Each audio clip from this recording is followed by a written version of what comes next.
জনাব তারেক রহমান, আপনাকে আমাদের অনুষ্ঠানে স্বাগত জানাই। আপনি আমাদের শুভেচ্ছা এবং কৃতজ্ঞতা জানবেন। আরও আছেন জাতীয় নাগরিক পার্টির যুগ্ম আহ্বায়ক ডক্টর তাজনুবা জাবিন। ডক্টর তাজনুবা জাবিন, আপনাকে আমাদের অনুষ্ঠানে স্বাগত জানাই। আপনি আমাদের সাথে যুক্ত হয়েছেন, আর সেই জন্য আমাদের কৃতজ্ঞতাও জানবেন।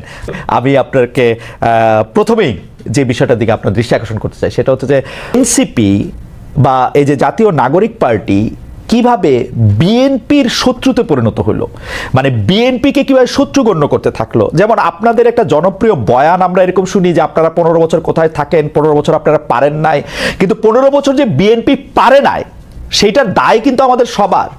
যেমন এই বৈষম্য বিরোধী ছাত্র আন্দোলন যখন জীবনের ঝুঁকি নিয়ে রাস্তায় এসে দাঁড়ালো, তারা যখন মরতে শুরু করেছিল, আপনিও প্ল্যাকার্ড নিয়ে রাস্তায় দাঁড়িয়েছেন, আপনি একজন পেশাজীবী। আমরাও আমাদের জায়গা থেকে যা করার দরকার তা করতে চেয়েছি, তা করতে চেষ্টা করেছি। কিন্তু বিএনপি যখন করতে চেয়েছে, বিএনপি যখন শেখ হাসিনাকে সরাতে চেয়েছে, তখন আমাদের কাউকে কিন্তু পাশে পায় নাই। এই 15 বছর ধরে সংগ্রামরত, তারপর হচ্ছে বিভিন্নভাবে মজলুম দলটা কিভাবে এনসিপির সবচেয়ে বড় প্রতিপক্ষতে পরিণত হলো। তারা কথায় কথায় বিএনপিকে শ্লেষ করে, বিএনপি পারে নাই, বালুর ট্রাক সরাতে পারে নাই, দৌড়ানি দিয়ে এই আগে যদি দিতেন তাহলে এতদিনে ওরা পলায় যেত। এগুলি বিএনপিকে কেন শুনতে হইতেছে? মানে বিএনপির অপরাধটা কি? এবং সেটা কিন্তু আজকে থেকে না, প্রথম দিন থেকে।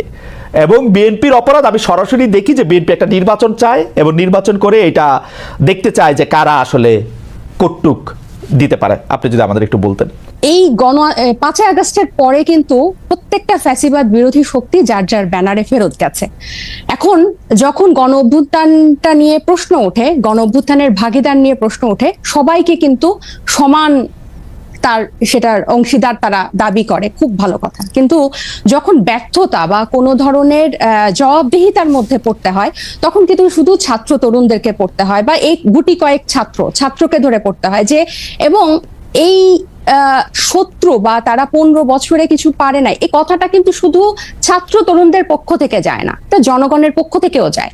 আপনি যদি আপনাদের এই অনুষ্ঠানগুলোর নিচে কমেন্ট গুলা দেখেন, কখনো যদি চোখে পড়ে, এখানে কিন্তু যাদের প্রকৃত অর্থে যাদের অ্যাকাউন্ট আছে, এরকম অনেক মানুষ কিন্তু খুব সুন্দর সুন্দর কথা লেখে এবং কাউকে অ্যাটাক করে না, খুব গঠনমূলক ভাবে কিন্তু লেখে। এটা থেকে কিন্তু আপনারা নিজেরাও বুঝতে পারবেন এবং আশেপাশের মানুষ থেকেও বুঝতে পারবেন যে গত 15 বছরে একটা যোগ্য বিরোধী দল হওয়ার ব্যর্থতা কিন্তু এদেশকে ভুগিয়েছে।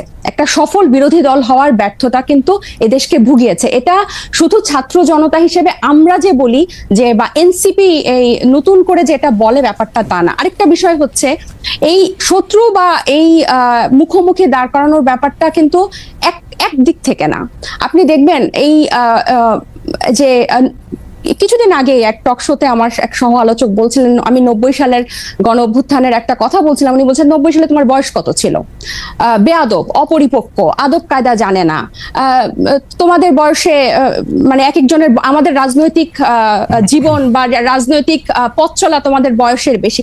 এই যে খাটো করে দেখা, এই যে হেয় করে দেখা, তো এটার প্রতিক্রিয়াতেও কিন্তু কিছু কথা চলে আসে। না ডক্টর জাবিন আসেন আমরা একটু আমার ব্যর্থতা, আমি আপনার প্রশ্নটা আসলে বুঝাতে পারছি কিনা আমি জানি না।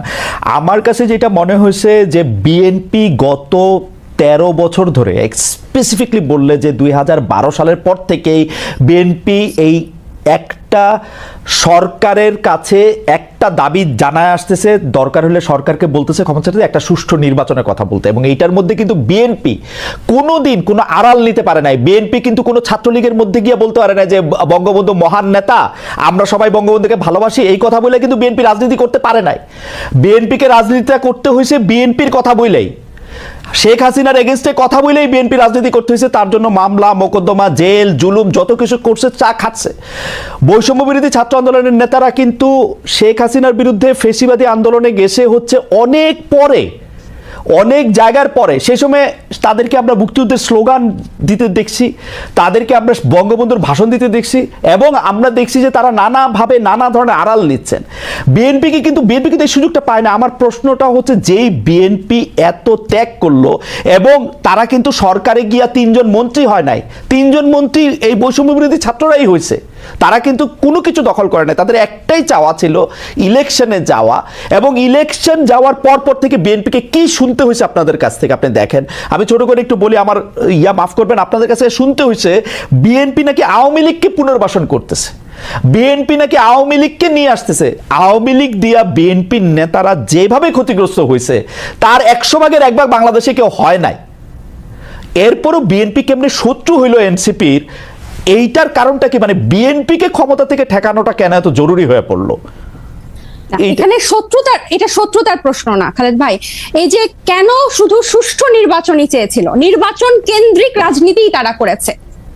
এই যে হাসিনা কিভাবে এই 3টা অবৈধ নির্বাচন করে ফ্যাসিস্টের সাম্রাজ্য টিকে রেখেছিল, তাদের রাজনীতিটাই ছিল নির্বাচন কেন্দ্রিক। কারণ নির্বাচন হলেই শুধু গণতন্ত্র হবে, গণতন্ত্র ফিরে আসবে, এটা তাদের একটা রাজনৈতিক একটা চালের, এটা বা তাদের কি বলবো আমি, পরিকল্পনার ভুল বলবো, যে তারা সবসময়, আপনিই বলছেন যে তারা সবসময় সুষ্ঠু নির্বাচনই চেয়েছে।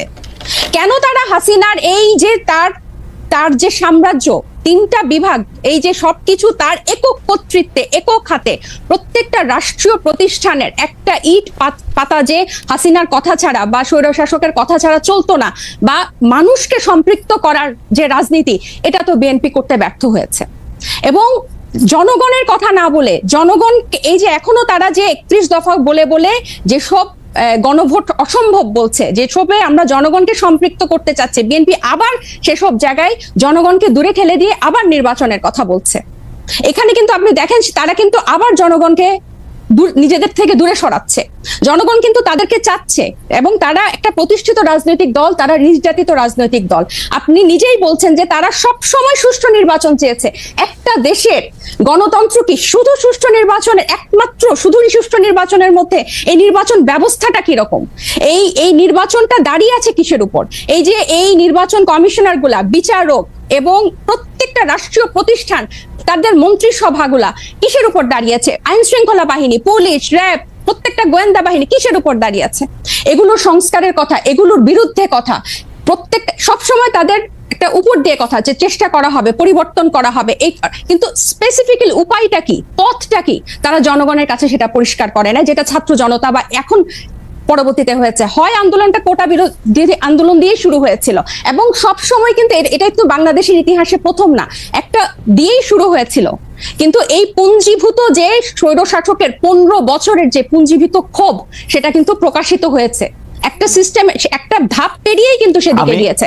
এবং আমি একটু বলি, এবং বিএনপিকে যে এই শত্রু মনে করা না, আমরা কিন্তু চাচ্ছি বিএনপিকে জাতীয় ঐক্যমত্য নিয়ে আমরা একসাথে সবাই মিলে আমরা ঐক্যমতে পৌঁছাই সংস্কারের বিষয়ে, যে মৌলিক কিছু সংস্কার হোক, তারপর নির্বাচন যে 2টা টাইম লাইনে আছে তার মধ্যেই হবে, এবং প্রত্যেকটা দল, নিবন্ধিত দল সেখানে অংশগ্রহণ করবে। এবং বিএনপির কেন্দ্রীয় নেতৃত্বের নিয়ন্ত্রণ স্থানীয় পর্যায়ে নেই। আমরা প্রশ্নটি এমনভাবে করতে চাই যে একই বিষয় কি এনসিপির জন্য সত্য না? এনসিপির কি সব জায়গায় নিয়ন্ত্রণ আছে?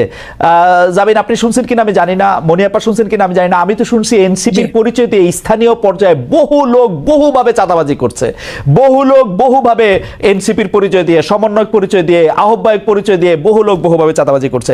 এইটা আপনি এটাকে কিভাবে দেখেন? আর বিএনপির মানে বিএনপির কি প্রবলেম, সেটা নিয়ে এনসিপির বিবৃতি দেওয়ার কারণ কি? মানে এইটা এটা এটা এটা এইটা আপনি কি আসলে কিভাবে দেখেন?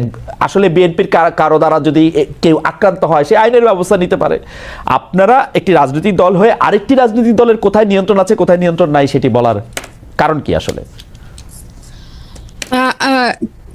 কিছুদিন আগে প্রথম আলোর একটা জরিপ আমি একটু দৃষ্টি আকর্ষণ করতে চাই, যেখানে 7ই আগস্ট 2024 থেকে 31শে মার্চ 2025 পর্যন্ত একটা রিপোর্ট প্রকাশিত হয়েছিল বিএনপি এবং তার সহযোগী অঙ্গ সংগঠনের অপরাধের একটা তালিকা, যেখানে আর্থিক এবং মৌখিক সহিংসতা মানে হুমকি, চাঁদাবাজি, এটা ছিল 372টা, এবং শারীরিক সহিংসতার রেকর্ড ছিল মানে মারামারি, সংঘর্ষ, সেটা ছিল 488টা, এবং মৃত্যু 70টা।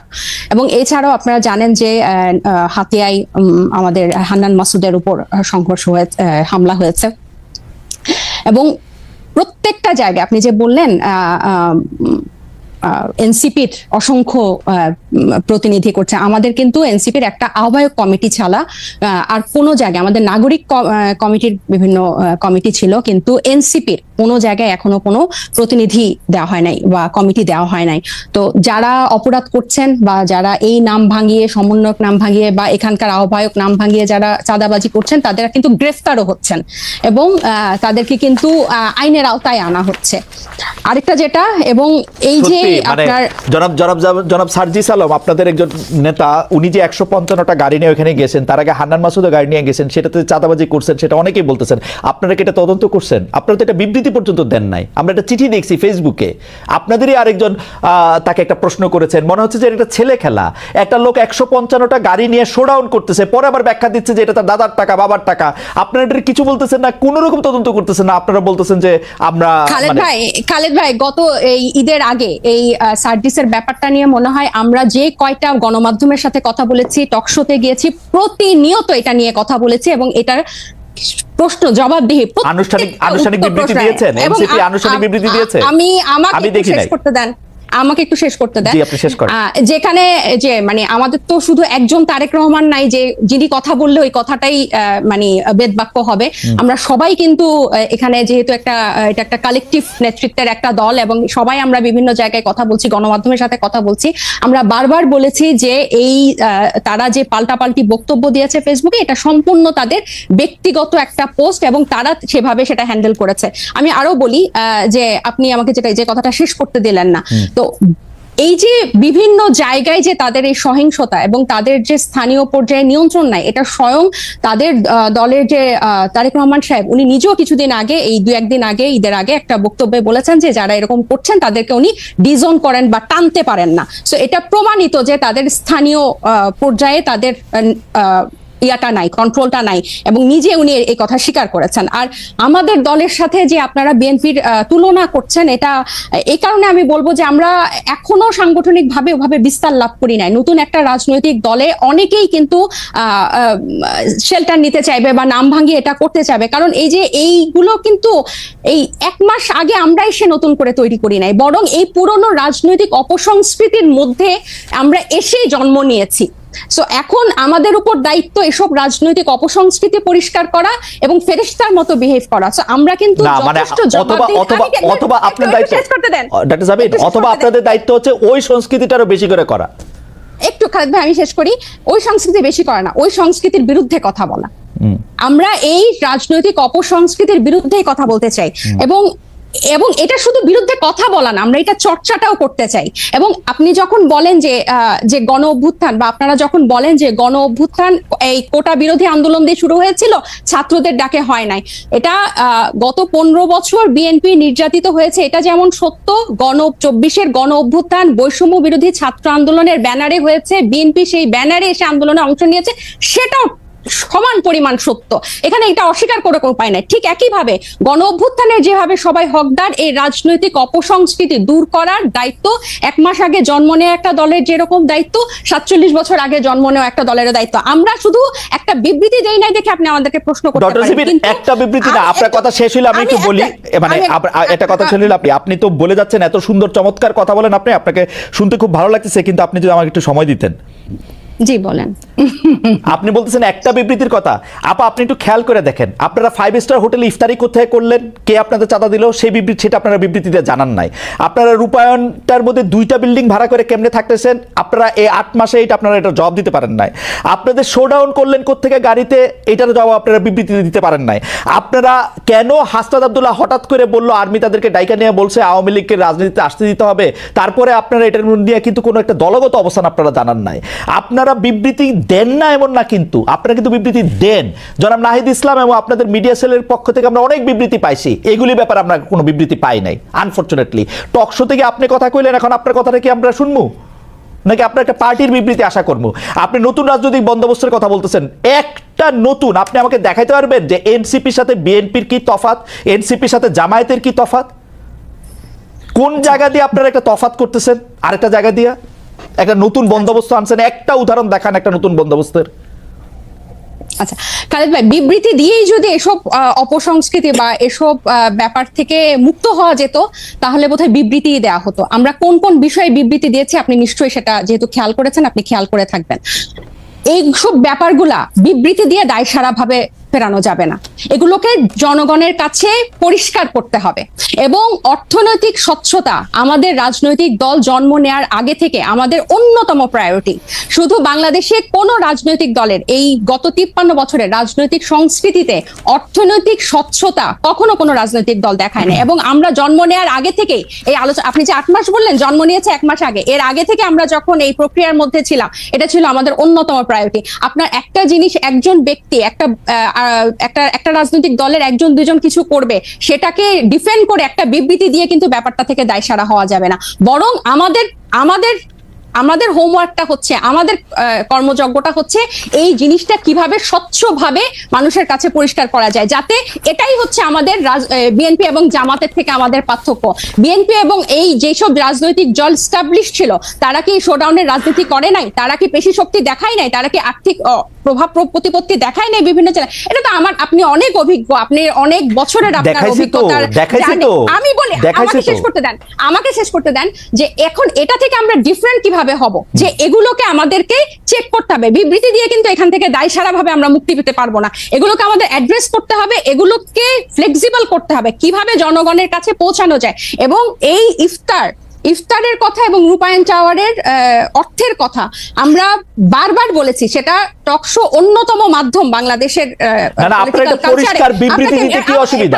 বিবৃতি দিতে কি অসুবিধা আপনাদের? বিবৃতি